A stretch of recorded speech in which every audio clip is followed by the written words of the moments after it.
We're going to start with our breaking news here at BBC News. French authorities have confirmed that 6 people, including a policeman, have been stabbed by a man wielding a knife at the Gare du Nord train station in Paris.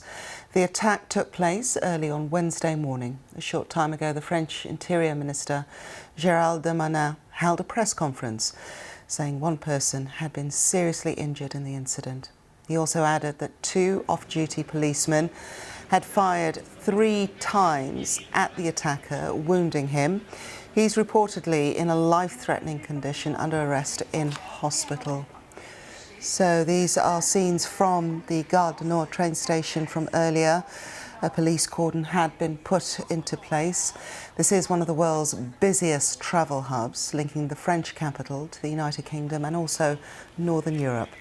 The attacker's motive is not clear. France, though, does remain on a state of heightened security alert after a number of deadly attacks by militants since 2015. Well, let's get the latest from the BBC's Lucy Williamson, who joins me now from Paris.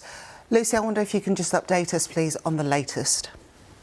Well, as you say, the Interior Minister has been down to Gare du Nord and has been speaking about this. From what we understand, the attack happened just before the morning rush hour, just before 7 o'clock in the morning.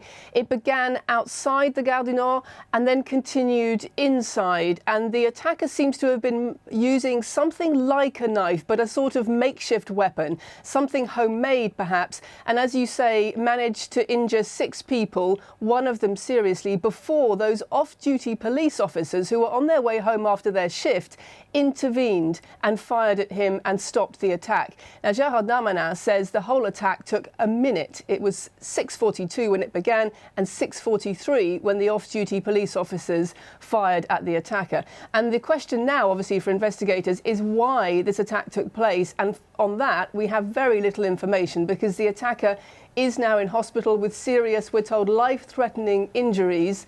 And so investigators are still waiting to talk to him. He's obviously receiving treatment at the moment.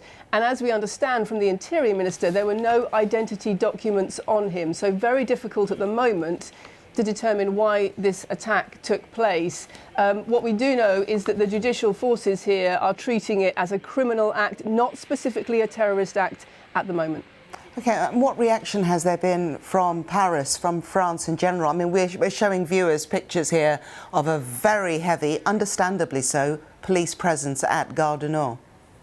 Well, as you said, this is one of Europe's busiest train stations. It's pretty packed a lot of the day, and certainly at that time of the morning, it would be leading up to the morning rush hour. People would be going up there for the Eurostar trains, to the trains that leave for all over northern France, for the local rail service. It's packed a lot of the time, and there's obviously a lot of shock around this. But I should say it's not the first time we've seen these kinds of incidents. You mentioned the spate of major terrorist attacks that we've had here in France over the last 10 years. Lots and lots of smaller ones too. And in fact, last year there was another attempted attack at Gare du Nord, a man armed with a knife who threatened police officers. And we've also had attacks on trains coming into Gare du Nord as well. So I think people are aware of the dangers around this kind of thing happening. As I say, at the moment, we don't know the reason for this attack, and that, I think, is going to be crucial in the coming days. And Lucy, for travellers, I mean, is the station, are services running as normal now? Services are still running, but you can imagine a lot of the trains are delayed.